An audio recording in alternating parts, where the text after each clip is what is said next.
اس کو. جہاں جہاں میں دنیا میں گیا ہوں، جہاں میں نے دولت مند نوجوان دیکھے ہیں، آپ کو ایک ہی صورتحال ملے گی، اور ایک چیز جو نظر نہیں آئے گی نا عام طور پہ، وہ حکمت ہوگی. یہاں تک کہ ان کے والدین ان کو سب سے بڑی بڑی یونیورسٹیز میں بھی ڈال دیں گے، دنیا کے اعلیٰ ترین علمی اداروں میں امیر بچے جاتے ہیں، علم تو ان کو وہاں مل جاتا ہے، لیکن وہاں بھی آپ دیکھو کہ ان کی حرکتیں جو ہیں نا، ان میں حکمت کوئی نہیں ہے. خاص اللہ تعالیٰ نے موسیٰ علیہ السلام کے بارے میں بتایا ہے کہ اس عمر میں پہنچے، علم سے پہلے حکمت کا ذکر کیا. آتیناہ حکماً و علماً، یہ نہیں کہا آتیناہ علماً و حکماً. عام انسان کے لیے علم پہلے آتا ہے، آگے کہیں جا کے حکمت آتی ہے.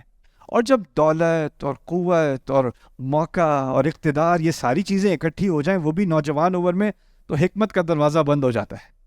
لیکن موسیٰ علیہ السلام کو ایک خاص تحفہ دیا گیا اللہ تعالیٰ کی طرف سے کہ کم عمری میں بھی ان کو حکمت دی گئی. یہ رسالت سے پہلے کی بات ہے، ابھی وہ رسول نہیں بنے.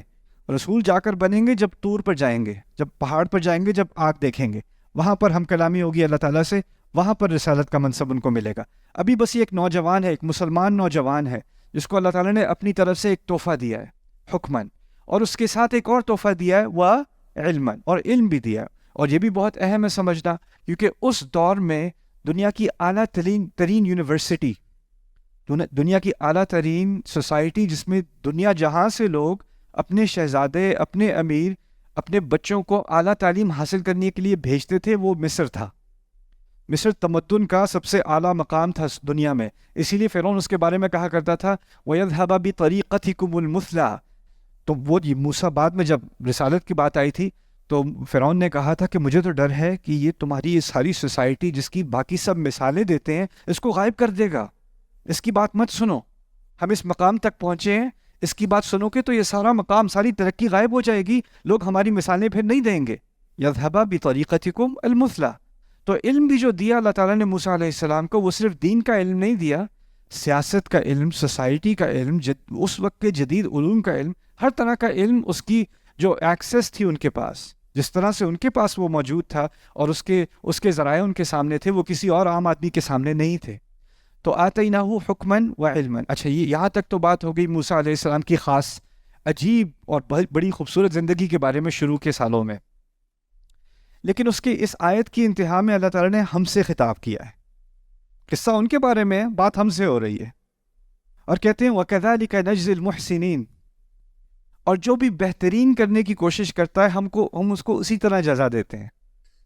یعنی بات ایک شخص کی ہو رہی جو ہزاروں سال پہلے اس کے ساتھ اللہ تعالیٰ نے نوجوانی میں اس کو حکمت دی اور علم دیا، اور اب کہا اور اس طرح کی نعمتیں میں ہر اس انسان کو دینے کو تیار ہوں جو بہترین کرنے کے لیے سامنے آ جائے.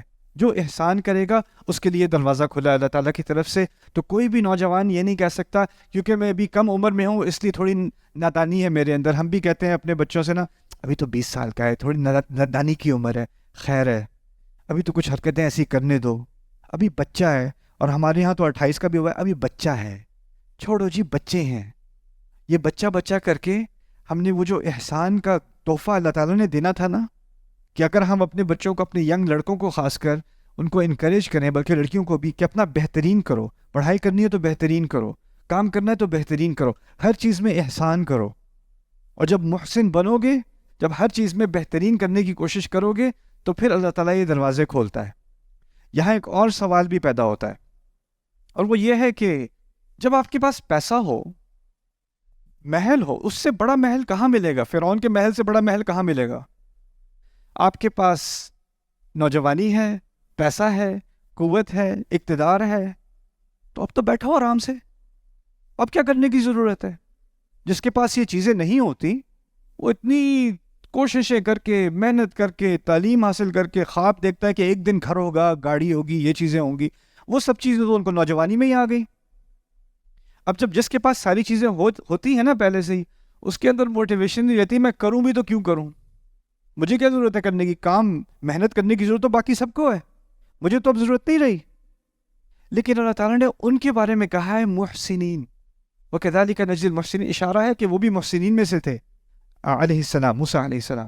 یعنی یہ سب چیزیں ہونے کے باوجود ان کو پتہ تھا ان میں سے کوئی بھی چیز میری زندگی کا مقصد نہیں ہے، میری زندگی کا مقصد کچھ اور ہے، اور مجھے اس کی طرف بہترین کام کرنے کی کوشش کرنی ہے. اب ان کو معلوم تھا کہ کیونکہ وہ رائلٹی ہیں، ان کا ایک خاص مقام ہے اور وہ محل میں بھی رہتے ہیں، تو وہ ایسے کھل کر تو آواز نہیں اٹھا سکتے کہ یہ جو میری قوم ہے اس کے ساتھ زیادتی ہو رہی ہے، ان کے ساتھ زیادتی مت کرو، زیادہ کوئی سنے گا نہیں یا پھر وہ بھی مشکل میں پڑ جائیں گے، تو ان کے لیے اللیگل ہے اس قسم کی بات کرنا۔ تو انہوں نے اسی عمر میں ایک فیصلہ کیا، اور اس فیصلے کا ذکر اگلی آیت میں ہے، وَدَخَلَ الْمَدِينَةَ عَلَى حِينِ غَفْلَةٍ مِّنْ أَهْلِهَا، وہ شہر کے اندر داخل ہوتے ہیں اس وقت پر جب باقی سب سو رہے ہوتے ہیں۔ اس کو عربی میں قیلولہ کہتے ہیں، یعنی دوپہر کے ٹائم گرمی بہت زیادہ ہو جاتی تھی تو غلاموں سے وہ کام کرواتے تھے، کنسٹرکشن وغیرہ کا، تعمیر وغیرہ کا کام کرواتے تھے، لیکن جو کام کرواتے تھے کوڑے مار مار کے، ان کے لیے بھی بہت گرمی ہو جاتی تھی، ان کو بھی سائے میں جا کے سونا پڑتا تھا۔ تو جب وہ بریک لیتے تھے تو سارے جو مزدور ہیں وہ بھی بریک لیتے تھے، تو سڑکیں خالی دوپہر کے دوران نا، جب بہت شدید گرمی ہوتی تھی تو ساری سڑکیں خالی مصر میں۔ اور اس ٹائم پہ موسیٰ علیہ السلام کو خیال آیا کہ یہ ایک واحد ٹائم ہے کہ اگر میں اپنی امت کی کوئی خدمت کر سکوں اور اتھارٹیز مجھے نہ پکڑیں، وہ یہ ٹائم ہے۔ تو وہ محل کی ساری لگژری اور آرائشیں چھوڑ کے، سارا آرام چھوڑ کے، اس وقت میں جس میں کوئی انسان باہر دھوپ میں نہیں نکلتا، اس وقت پہ وہ چھپ کے وہ نکلتے ہیں اور وہ شہر میں آتے ہیں کہ کسی کی میں مدد کر دوں، کوئی بوڑھا ہوگا اس کا میں کام مکمل کر دوں، یا اس کو کچھ کھانا دے دوں، یا کسی کی کسی کو کوئی تکلیف ہو گئی ہے تو میں اس کی مدد، مرہم پٹی کرنے کی کوشش کروں۔ یعنی وہ ڈھونڈ رہے ہیں میں کیسے کسی کی مدد کروں، یہ ان کا احسان ہے۔ پچھلی آیت میں کہا تھا وَكَذَلِكَ نَجْزِي الْمُحْسِنِينَ، تو سوال رہ گیا ان کا احسان کیسا ہوگا؟ تو قرآن نے خود ہی اس کی تفسیر تھوڑی سی کر دی کہ وہ اب ڈھونڈ رہے ہیں میں کیسے کوئی موقع ڈھونڈوں کہ میں کسی اور کی مدد کر دوں۔ اور اس میں ہمارے لیے بھی اشارہ ہے، اگر اللہ تعالیٰ نے آپ کو نہیں دیا، آپ کے رزق میں کمی ہے، قدر علیہ رزقہ، اللہ کبھی کبھی کسی کے رزق میں کمی کرتا ہے تو اس کو مشکل آتی ہے، اس کو 3 جاب کرنی پڑتی ہیں، اور وہ سارا دن ساری رات محنت میں لگا رہتا ہے کہ ایک روٹی بھی آ جائے ٹیبل پر۔ لیکن کچھ لوگوں کے لیے اللہ تعالیٰ نے آسانی کی ہوتی ہے، ان کے لیے رزق کا دروازہ کھول دیا ہوتا ہے، اب ان کو کرائے کی فکر اتنی نہیں ہے، انکم کی اتنی فکر نہیں ہے، اور جب خوشحالی آ جاتی ہے تو تھوڑا سا فری ٹائم بھی آ جاتا ہے، اور جب فری ٹائم آتا ہے تو اس میں احسان کا اشارہ کیا ہے کہ میں سوچوں میں کس کی مدد کر سکتا ہوں، ابھی میں اس وقت کا استعمال کیسے کروں گا کسی کا کوئی بھلا ہو جائے۔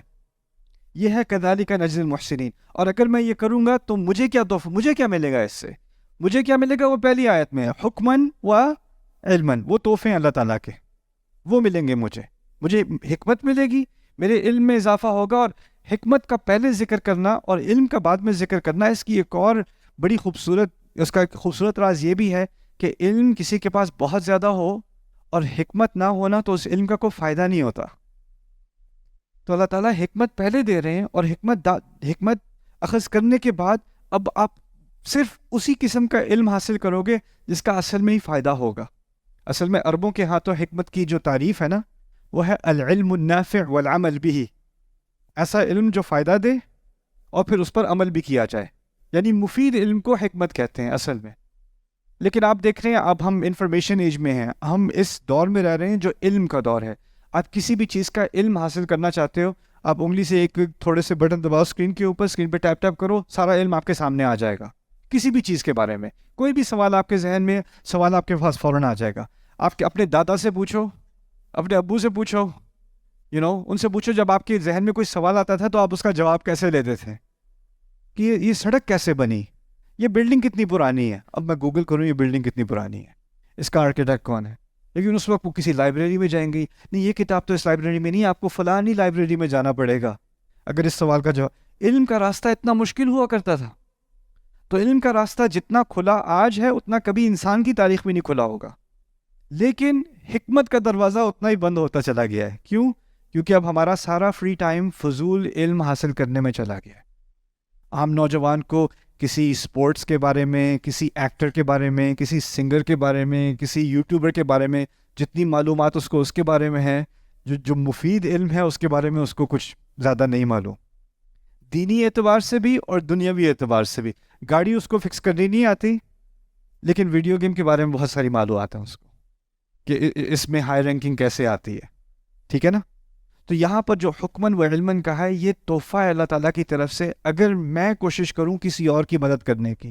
وَكَذَلِكَ نَجْزِي الْمُحْسِنِينَ، اچھا وہ آخری بات آج وہ جہاں تک میں پہنچنا چاہ رہا تھا وہاں تک تو نہیں پہنچیں گے، لیکن ایک اور بات آپ کے سامنے رکھ دوں، وہ یہ تھی کہ جب وہ وہاں گئے ہیں اس شہر میں خالی تھا، فوجد فیہ رجلین یقتتلان، وہاں دیکھتے ہیں دور دو آدمی ہیں ایک دوسرے کو قتل کر رہے ہیں، لگ رہا ہے ایک دوسرے کو مارنے پہ پڑے ہوئے ہیں، اور سڑک پہ کوئی نہیں ہے، کوئی گواہ نہیں ہے، کوئی نہیں، وہ ہیں اور دور دو آدمی ہیں۔ اب وہ قریب آتے ہیں تو پتہ چلتا ہے ھذا من شیعتہ وھذا من عدوہ، یہ ان کے لوگوں میں سے ہے، ان کے گروہ میں سے، یعنی وہ مسلمان ہے، ایک مسلمان ہے، بنی اسرائیل اس وقت کے مسلمان تھے، اور دوسرا ان کی دشمن قوم میں سے ہے۔ دشمن قوم ان کی کون ہے؟ فرعون۔ یعنی مسلمان اور کافر دشمن قوم آپس میں ایک دوسرے سے لڑ رہے ہیں، اس مارکے کو انہوں نے دیکھا۔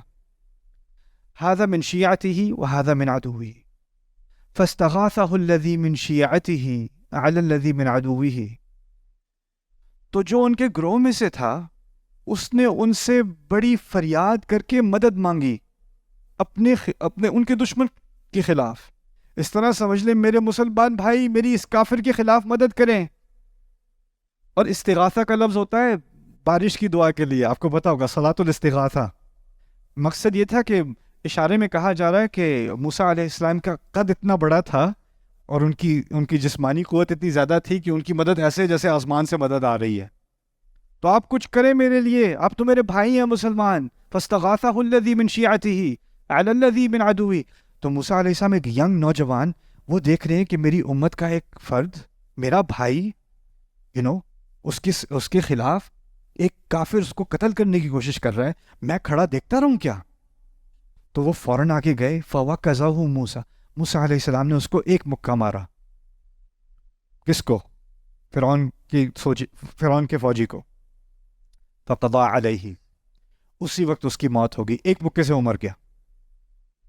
اب جیسے ہی وہ مرا ہے فوراً موسیٰ علیہ السلام کے منہ پر جو الفاظ آئے وہ قرآن نے ریکارڈ کیے ہیں۔ یہ الفاظ نہیں ہے تکبیر اللہ اکبر، ایک کافر کم از کم، چلو 2 لاکھ اور رہ گئے، اگر اللہ نے یہ ایک فتح ہے ہماری، فتح نصر من اللہ و فتح قریب، یہ الفاظ بھی نہیں آئے۔ الفاظ کیا نکلے ان کے منہ سے؟ کہتے ہیں ھذا من عمل الشیطان، یہ شیطان کے عمل میں سے ہے۔ مکہ مارا ہے کافر کو اور مارتے ساتھ ہی کہتے ہیں یہ شیطان کے عمل میں سے ہے۔ انہ عدو مضل مبین، یہ تو دشمن ہے اور یہ گمراہ کرتا ہے، اور یہ بڑے واضح طریقے سے گمراہ۔ اب مجھ پہ واضح ہو گیا کیسے یہ شیطان گمراہ کرتا ہے۔ سوال یہ پیدا ہوتا ہے انہوں نے تو جہاد فی سبیل اللہ کیا تھا، مسلمان کی جان بچائی تھی، قتال کیا تھا۔ اگر ہم میں سے کوئی دیکھ رہا ہوتا ہے یہ اور مکہ دیکھتے، ہم تو کہتے تکبیر، یہ دیکھو ایسے کرتا ہے مسلمان، ایسے آتی ہے اللہ کی مدد، ہم تو نعرے مارتے، ہم تو خوش ہوتے۔ اور یہاں موسیٰ علیہ السلام فتح کے فوراً بعد، دشمن کا خاتمہ کرنے کے فوراً بعد کہہ رہے ہیں یہ تو شیطان کا عمل ہے۔ تو سوال یہ پیدا ہوتا ہے یہ شیطان کا عمل کیسے ہے؟ یہ کیسے ہو گیا شیطان کا عمل؟ دیکھیے قرآن نے ایک بات کہی ہے، کلا بل تحبون العاجلہ وتذرون الآخرہ، تم کو جلدی بہت پسند ہے، تم لوگوں کو آخرت کو تم پیچھے کر دیتے ہو۔